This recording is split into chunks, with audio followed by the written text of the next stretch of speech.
pribadi lagu ini sebelumnya prosesnya memang panjang, dan sebelum lagu ini fix dengan suara seperti itu yang kalian dengar, itu sebelumnya tuh udah banyak suara isi sebenarnya. Jadi kita berapa kali berganti personil, proses rekaman pun panjang.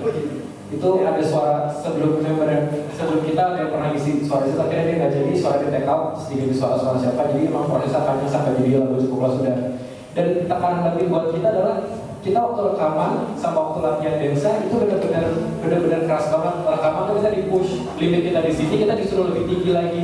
Jadi kawan kita benar kata lagu ini buat perform tuh dari vokal kita takut nggak hit note-nya, dari perform kita takut nggak kompak. Bahkan sampai kita jadi dari 9, 7 segala macam kita masih tekanan berarti untuk bikin lagu cukup sudah itu performanya baik gitu. Dari panggung udah sekarang kemudian mau udah nggak ada, kita tuju dan udah bikin tuju ini gimana gitu supaya bisa perform. Nggak ada dalam lagu kayak di panggung bareng lagi gitu. Dan itu jadi lagu itu tuh secara banget sih kita bisa bikin tetap performanya selalu bagus terus jadi bebannya. Kalau kayak udah semuanya kayaknya tadi udah semuanya sih yang tadi dari kesulitan. Pas lagu dikasih itu kan kita langsung udah kepikiran, wah ini lagu ini pasti keren nih. Justru yang kita pikirin, wah keren nih, pas kita ngelakuinnya itu, waduh ternyata sulit juga ya. Jadi itu kita harus berlatih terus, latihan vocalize terus, latihan belum dance-nya itu kita juga latihan itu hampir setahun ya kita ya di karantina ya kayak gitu lah. Itu benar-benar kayak pikirnya itu, dan saat itu juga itu belum dikontrak, kita masih dalam keadaan digantung. Makanya tadi ada yang bisa didepak, ada yang keluar, ada yang masuk lagi. Itu kan belum dikontrak. Nah setelah kita kontrak baru agak sedikit tenang. Tetap aja sama aja, makin banyak katakan, makin banyak lagu, dan kita harus banyak koreo. Dan itu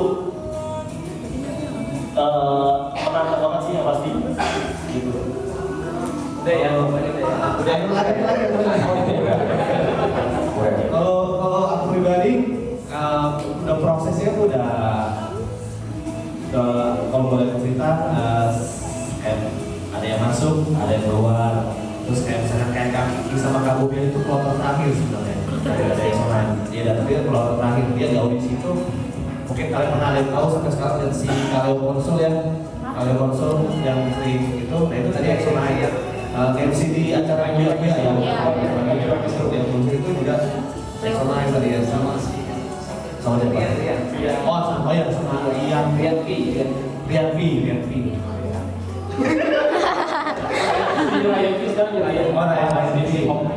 Faktor Ryan. Terus sampai kalau misalkan aku berkaca sendiri, maksudnya buat pribadi, Exonan itu akan jadi kayak seperti suatu sejarah. Exonan, jadi mau manapun ya pasti jadi keinget juga, mau punya anak, punya istri. Ya, amin, gitu ya. Terus akan jadi suatu bagian dalam sejarah hidup, jadi gak akan pernah bisa lupa buat kalian semua. Karena jujur, pada masa saat Exonan itu masa aku paling stres. Kenapa? Aku ini gak bisa apa-apa. Paling gak bisa apa-apa dan mati tisu bro. Tisu. Jangan lebih motor, jangan lebih paling gak bisa apa-apa. Jadi mungkin buat kalian pribadi ini jadi mungkin ada yang sama feelingnya sama aku, mungkin apa yang kalian hadapin sekarang ada yang sama, bahwa aku pribadi masuk Exonan itu merasa berkah karena aku gak punya skill apa-apa. Nyanyi juga belajarnya pas di Exonan, gak pernah nyanyi gitu. Nari pun juga waktu itu cuma di gym doang. Ketemu Kak Budi stres gitu. Kenapa? Karena harus dibiasakan segala sesuatu yang lu nari bener. Bayangin 9 orang, dan aku pribadi tuh harus merasa kayak aduh paling beban mental. Ada konsep baru tuh aku yang paling selalu stres. Tuntut untuk lebih baik, tapi pada saat itu capable saya sama intensitas dan permintaan dari manajemen tidak memadai, karena saya pribadi orangnya belum mampu untuk mencapai dalam satu tingkat intensitas yang begitu tinggi waktu pas di industri hiburan. Cuma mau nggak mau itu saya belajar ya lambat laun di mana habis kelas show pasti stres. Kelas show aku takut sendiri. Pasti akan selalu dikasih tahu. Cuman yang namanya untuk pembelajaran, yang namanya sabar, namanya itu pasti belajarnya setiap hari dan gak ada kata lulus kalau menurut saya, karena setiap hari pasti harus selalu diproses, setiap hari harus selalu dikasih tahu, setiap hari harus selalu dinasihati gitu.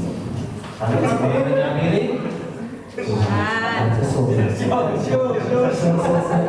mau games ya? Ya apa? Oke. Sekarang kita masuk sesi games nih, Kak.